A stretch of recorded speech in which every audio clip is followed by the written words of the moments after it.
Hello friends, I'm Larry with Rides Done Right, and this is Journey to Track Days. Hello! Yeah.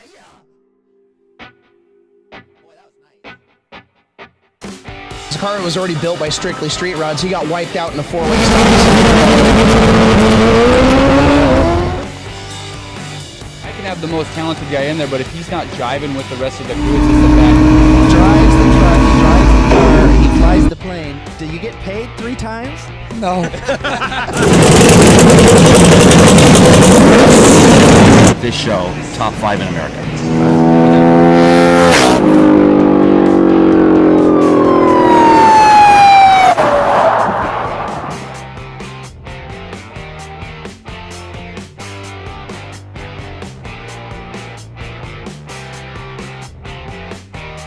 Hello friends, this is Larry with Rides Done Right, and I'm here with Mark DeGrasse. Mark, we had a day. Good day, hot day, a lot of sweaty bodies, but a fun day nonetheless. We are at Oregon Raceway Park out in Eastern Oregon. It's North Central Oregon, Grass Valley, yes. Grass Valley. Thriving metropolis of Grass Valley. I mean, it's... Well, people could say, you can watch videos and you can hear people say, oh, this is a cool track. This is something that you either have to be here for. It's the only way I think you can really appreciate it. You have to come to the track, get on this track. Yep. And now I'm a believer. You got to experience it, and you've experienced it, Larry, yes. Yeah, it was pretty awesome. So we how many sessions do you think we got today, Mark? 7. 7 sessions, and we did a classroom with Mark on this one. So this is one that we've actually been waiting for a while to see that kind of setting. We didn't get all of those, but we got the start and through several, and we'll be putting that in this video series as well. But we were out with a real, I think, a good mix of riders in the 100 group today. There's a good balance of riders in 100. Everyone seemed to be paying attention to rules. I thought it went really well. The one of the coolest things that we're sitting in, I'll just start it with that. We are sitting in, what is this called, Mark? The half pipe. The half pipe. Skateboarding term because there's so much bank. There's probably 25 degrees of camber in this first part, and down there they can see the video. It's like you make that sound when you come through too. Well, we couldn't even, we wanted to get up on the bank, but that wasn't working. It's like being at Daytona and falling over and you roll all the way down, you know. Yeah, so it's good God, enough you that get hurt. Your L9 doesn't cover that, I don't think. It does not. All right, so basically, you know, we've been through this before at PIR. This reason that I came to this track is that I needed to get more practice on my corners. That's where I'm weak, obviously, at PIR as well. And boy, you talk about a jump in the deep end. This track is nothing but corners. It is. Corners and elevation changes. Yes. So it presented a lot of stuff that was new to me. Now, by the way, anybody who rides out in the real world touring and stuff knows that we drive 150 miles to find one series of a sweeper like this, and when we tell all of our friends. Yeah. And yet here, they're all put together. All the coolest corners in Oregon are sitting right here. Yeah, we did 7 sessions, got about 10 laps a session, so what is that, 70 laps in here, 16 corners a lap, whatever the math is there. I don't know, you did it 400 times, you know, 200 times, I don't know. Oh, I managed to eat a tank of gas. You told me I was going to eat some gas. At least a tank, not 2, yeah. Yeah, so why don't we go through now this is another time where I was blessed to have Mark one-on-one again all day, so that worked out awesome for me. I think the viewers are thinking that's kind of cool because we're showing a consistency, but you worked with me there and you saw the start of the day, so really what did you see right off the bat? We went out on the first one. I kind of know from my perspective what I was thinking. This track is a terribly hard track to learn because of so much elevation change. So watching you, followed you for a lap, and then got in front of you and led you around, and you were very tentative, but you had to be to learn. You didn't run off the track. It's really easy to blow off this track in any corner, and it took you 2 sessions, and you started getting your mojo on, and then after then it was, I think the biggest improvement I saw with you is your elation was sticking with the brake lever and turning in, and how that helps the bike turn when you have the brake on, and it was phenomenal. You really worked on that today. Well, you really gave the definition that I needed to hear on trail braking, because you know it was always, I always thought trail braking was you're dragging your right rear tire into the corner on the street, and yet, you know, here on the track, you know, I didn't touch my right brake all day, my rear brake at all. So basically it's trail braking is in the front, and the term trail braking works for both. It's You just could do it the front or the rear tire. It's a technique of how you're coming off the brakes, correct? so grasping that, I could not wait. Well, here's the reality in this track. You kind of knew this about it. I knew going in that the trail braking was something I wanted to learn today and figure out. It's all in being smooth. And this baptism by fire on that first time we went out, there was no other choice. If I were going to get around the track at all, because you come down hills, you got to be on something. You're combining your engine braking, but when you understand that you're give me that term that you said. What happens when you squeeze the brake? We're repositioning The brake, this is what Ken Hill says. I love it as one of his podcasts. He talks about using the brake lever properly. The brake is a tool that is nothing more than it puts the bike in a position to accelerate. So Paradigm shift to what you're doing with the brake lever. Totally. And one of the things that drives it home, now we saw this in Portland as well, and this is why I understood and knew what it was that you took the tire and you turned it sideways, and when you pushed down on it, it flattened out the tire. And we were looking on the inside of the tire to see how it flattened out and gave you more surface. It's loading the tire. So it's really nice and things to hear that's what you got to do, but when you've ridden your whole life with the theory that says don't touch your front brake on a corner on the road or you're going to just fall over.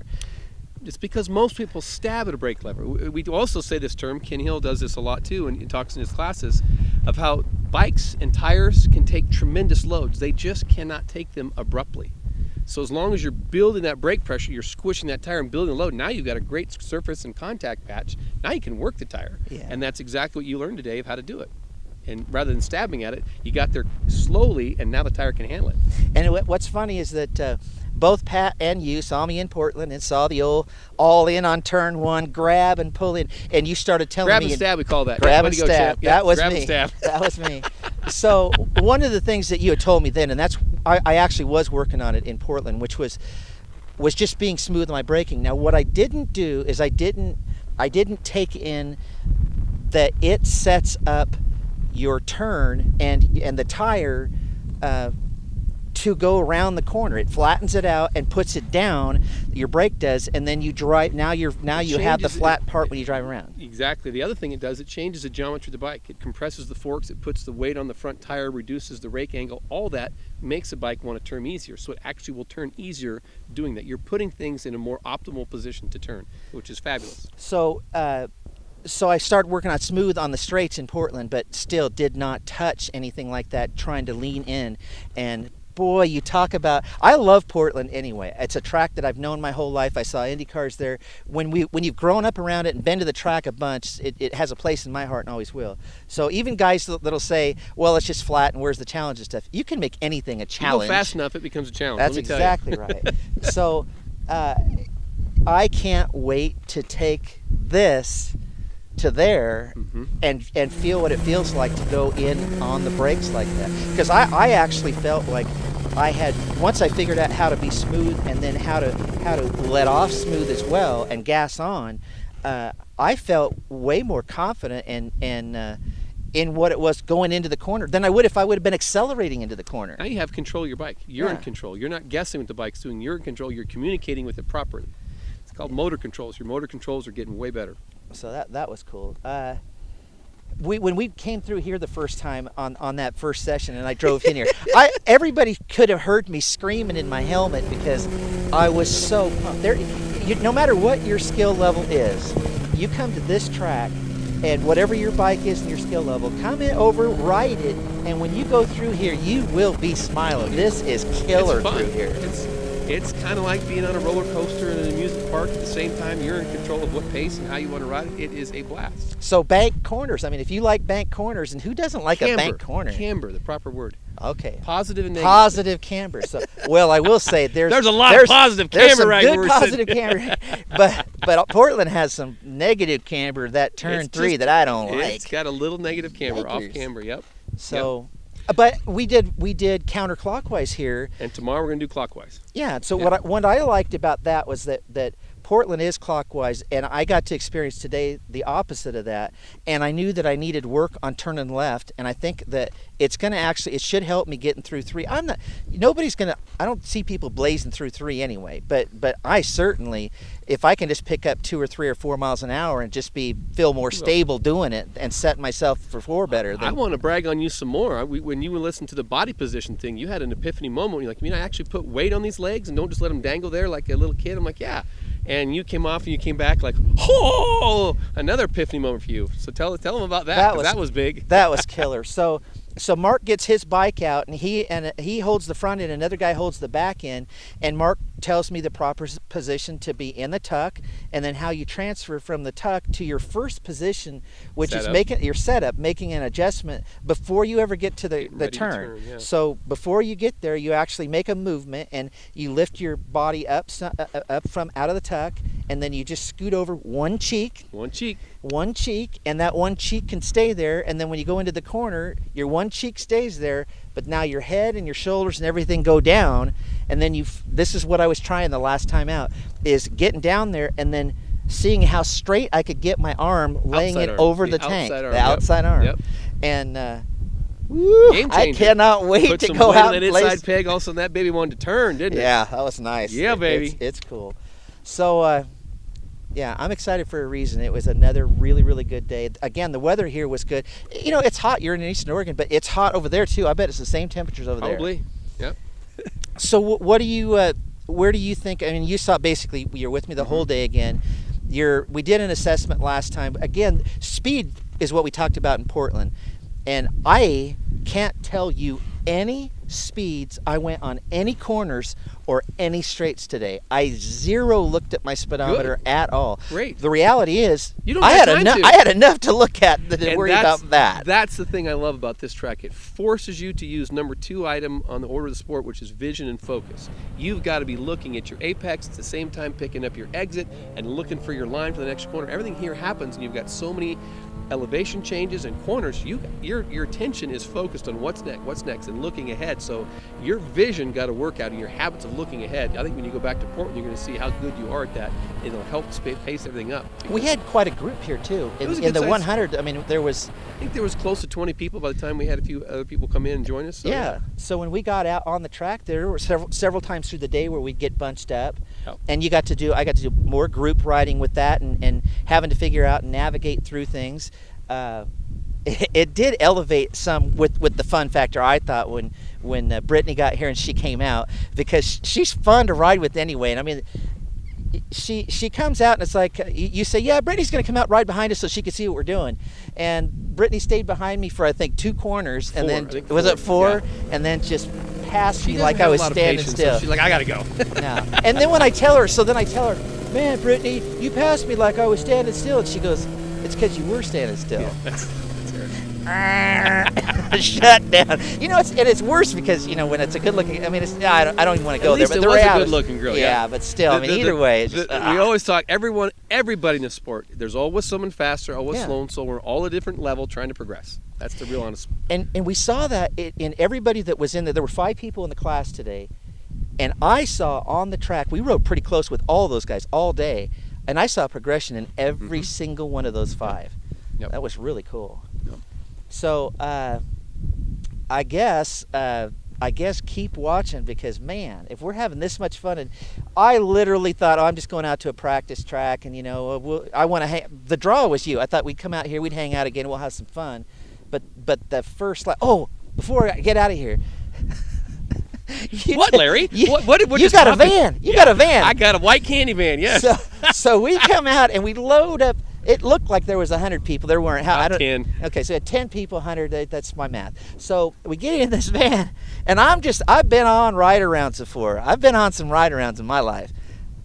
That took ride-arounds to another level. I didn't even screech the tires anywhere. Did it? Did tires screech anywhere? Okay. No, you didn't. All 4 tires were on the ground at all times, correct? Yep.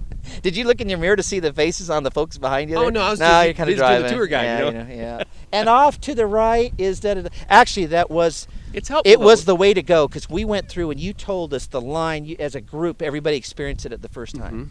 It's the next best thing between taking someone 2-up. Like I talked about, Ken does this in his van rides, and I love it. Nick Einash in the Yamaha Champion School, but they talk about the steering wheel. As much as you turn it, that's lean angle of the bike, and then you watch how you go on the brakes, how you load the brakes, the brake pressure, and trail off the brakes.